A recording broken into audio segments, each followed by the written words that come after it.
নমস্কার, আমি রিঙ্কু বিশ্বাস। আমার চ্যানেল অ্যাস্ট্রোনোভাতে আপনাদের সকলকে স্বাগত জানাই আর জানাই নতুন বছরের শুভেচ্ছা।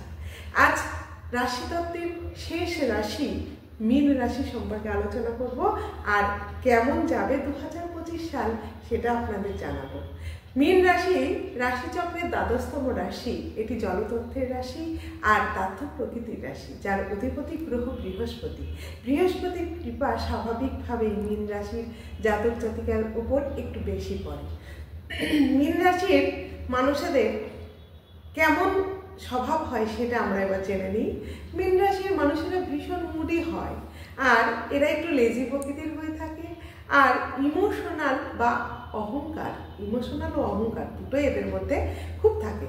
মীন রাশি বা লগ্নের মানুষেরা ভীষণ দয়ালু, পরোপকারী এবং প্রচুর ক্ষমতাশালী, বন্ধু বৎসল হয়ে থাকে। মীন রাশির মানুষেরা একটু চাপা স্বভাবেরও হয়, তাই সহজে বোঝা যায় না এদের মনের অবস্থাটা কি। এরা মানুষের উপকার করতে পারলে ভীষণ আনন্দ পায় আর এরা আধ্যাত্মিকতায় ভীষণ বিশ্বাসী। অন্যান্য রাশির চেয়ে আধ্যাত্মিকতায় এরা ভীষণ বেশি বিশ্বাসী। এরা জীবনে মায়ের সাপোর্টটা অনেক বেশি পায়, মায়ের সাপোর্টে এদের উন্নতি হতে দেখা যায়। আর ডিসিশন মেকিংয়ের একটু সমস্যা এদের মধ্যে দেখা যায়, সহজে সিদ্ধান্ত নিতে গেলে একটু অসুবিধার মধ্যে এরা পড়ে থাকে। মীন রাশির জাতক জাতিকারা রিলেশনশিপে বারবার ঠকতে দেখা যায় এবং সাধারণ মানুষেরা এদেরকে একটু ঠকায়।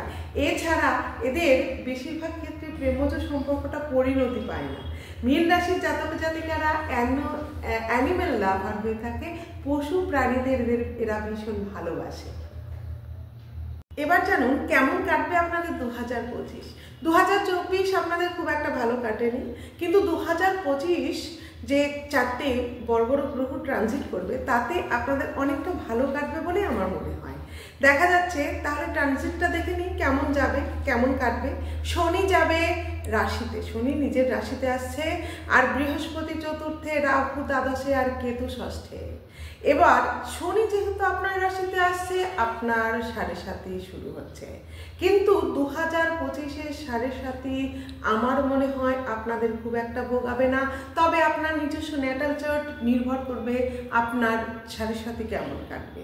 হ্যাঁ, তবে আমার মনে হয় 7.5 ভালোই কাটবে। পূর্ব ভাদ্রপদ নক্ষত্রের ওপরে প্রথম শনি যখন আসবে খুব একটা খারাপ আপনার দেবে না।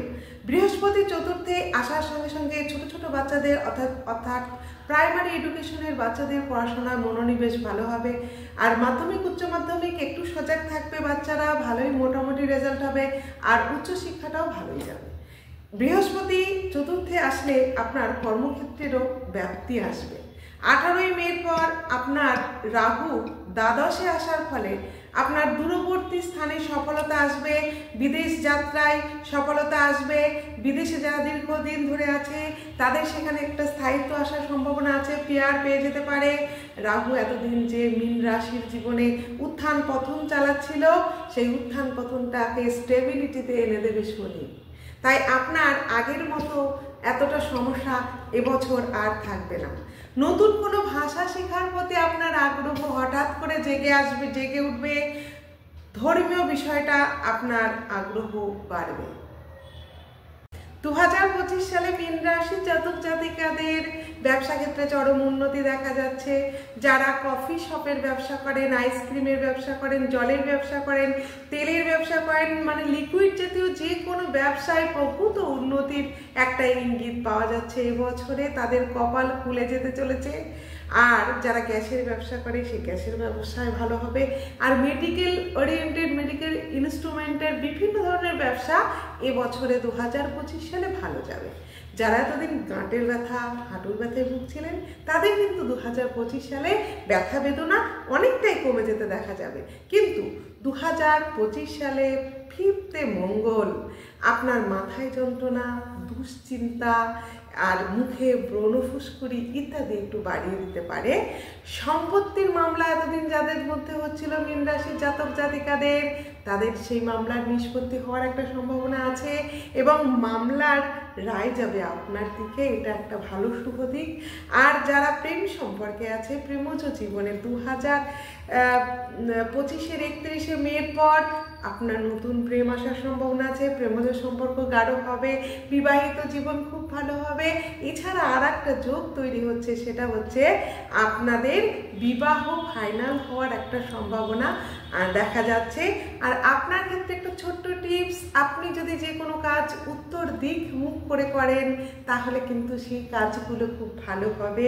সকলেই ভালো থাকবেন। আর আমার চ্যানেল যদি আপনাদের ভালো লাগে, আমাকে যদি আপনাদের ভালো লাগে, আমাকে মোটিভেট করার জন্য আমার চ্যানেলটি সাবস্ক্রাইব করুন আর লাইক শেয়ার কমেন্ট করতে ভুলবেন না কিন্তু। সকলেই ভালো থাকুন। জয় মা তারা।